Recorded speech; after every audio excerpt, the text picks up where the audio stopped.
Saya di Jogja berteman banyak para profesor, para dokter, termasuk akademisi sosial yang mungkin pernah di mana-mana. Pernah tanya saya begini, Pak, kenapa Anda baca kitabnya referensinya luas kok tetap NU katanya. Terus saya bilang, problemnya apa sebagai NU? Runtuhlah teori bid'ah bahwa bid'ah adalah semua yang nggak pernah dilakukan Nabi, diajarkan Nabi. Nyatanya beberapa kali Nabi membenarkan sesuatu yang belum pernah diajarkan oleh beliau. Assalamualaikum warahmatullahi wabarakatuh. Bismillahirrahmanirrahim. Allahumma sholli wa sallim ala sayyidina Muhammadin wa ala alihi washabihi asma'in nama ba'du. Ingkang kula hormati Pak D kawula Ki Haji Haizil Ma'ali, Guru kawula Ki Haji Faruk Husain, sedanten para kiai ingkang kula hormati. Seperti yang dikatakan moderator, saya ini orang yang pantangan datang di acara-acara gini. Tapi saya tetap santri, ketika diajak Gus Zofur ya datang. Begini ya, ini langsung saja. Kalau MWC Sedan menginginkan kemandirian, kata Gus Kamil tadi itu tidak mungkin, karena kita pasti secara politik harus koalisi dengan Pak Jokowi. Secara ekonomi tadi sudah jelas ya. NU itu biasa proposal, tadi beliau juga bilang sudahlah kalau mau proposal bilang saja kan. Artinya kita sebenarnya tidak pernah mandiri dalam hal politik maupun dalam hal ekonomi. Tapi orang menghayal itu boleh lah, ingin mandiri, ingin keren itu boleh. Tapi saya sesuai disiplin saya begini, saya akan cerita tentang argumentasi ilmiah bahwa ahli sunnah wal jamaah itu luar biasa. Saya di Jogja berteman banyak para profesor, para dokter, termasuk akademisi sosial yang mungkin pernah di mana-mana. Pernah tanya saya begini, Pak, kenapa Anda baca kitabnya referensinya luas kok tetap NU katanya. Terus saya bilang, problemnya apa sebagai NU? Biasanya terus mereka mengutip sekian makalah. Kebetulan makalah itu provokatif dan siapapun yang baca makalah itu pasti menjadi NU, tak jamin ya. Kalau di Jogja misalnya di satu penerbitan, saya termasuk di dalamnya, itu pernah diperbandingkan kitabnya Said Muhammad Mafahim Yajibu An-Sohah dengan kitabnya Bin Bas, judulnya Hadhihi Mafahimuna. Biasanya kitab-kitab terjemahan Wahabi itu memang cukup provokatif dan dengan narasi yang memang siapapun yang nggak pernah mondok pasti tertarik.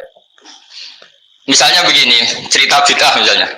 Iyyakum wa muhdatsatil umur fa inna kulla bid'atin dhalalah wa kulla dhalalatin finnar misalnya gitu. Wa kulla muhdatsatin bid'ah wa kulla bid'atin dhalalah wa kulla dhalalatin finnar.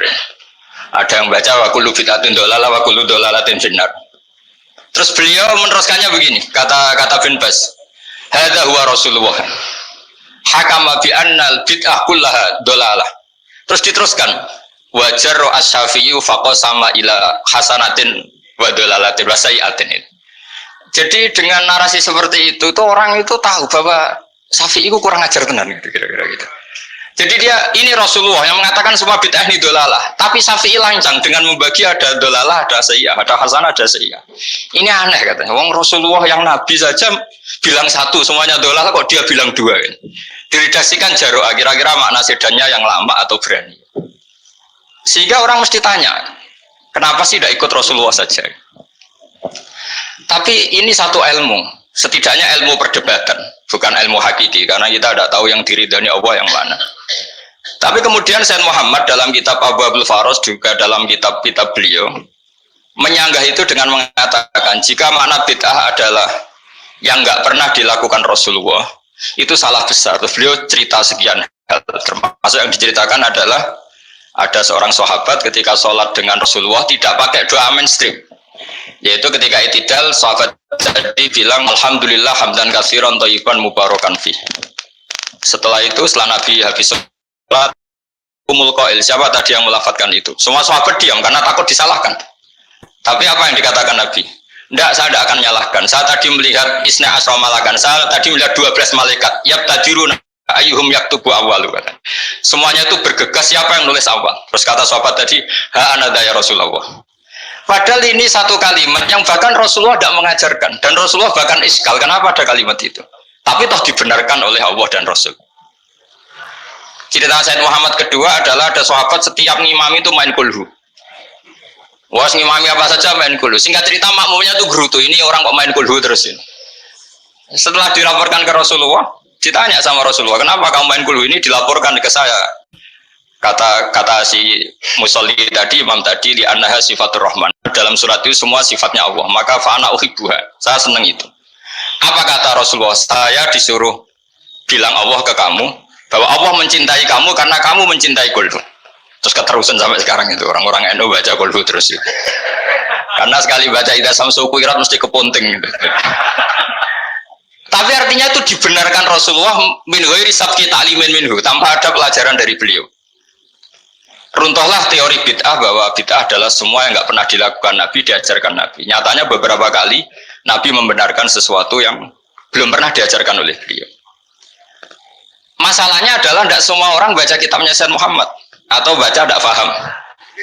Nah, sementara kitab Hadhihi Mafahimuna itu diterbitkan secara masif oleh pemerintahan Arab Saudi. Dan ada terjemahnya lagi, sehingga yang nggak bisa Arabnya bisa terjemahnya. Dengan narasi tadi bahwa Imam Syafi'i dibenturkan Rasulullah itu kan mesti kalah. Redaksinya itu jaro'ah itu wani pakai hamzah.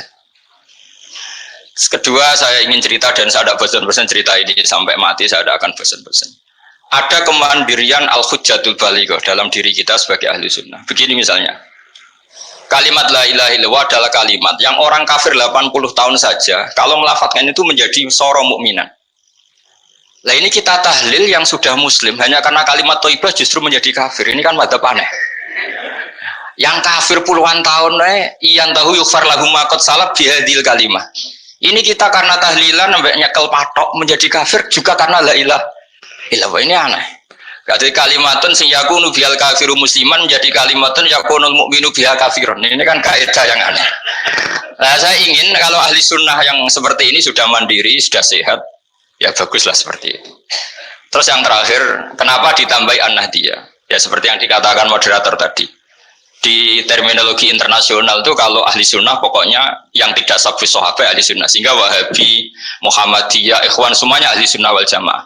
Karena kalau di media internasional asal tidak syiah itu ahli sunnah. Hanya itu aja perbandingannya.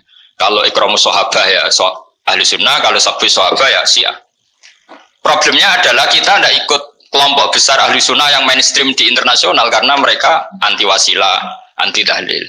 Sehingga terus Indonesia bilang ditambahi ahli sunnah wal jamaah an-nahdiyah yang kira-kira mungkin Gus Yofur dan kawan-kawan nambahin Nusantara gitu. Nah nanti ini bagiannya Gus Yofur, saya kira demikian. Assalamualaikum warahmatullahi wabarakatuh.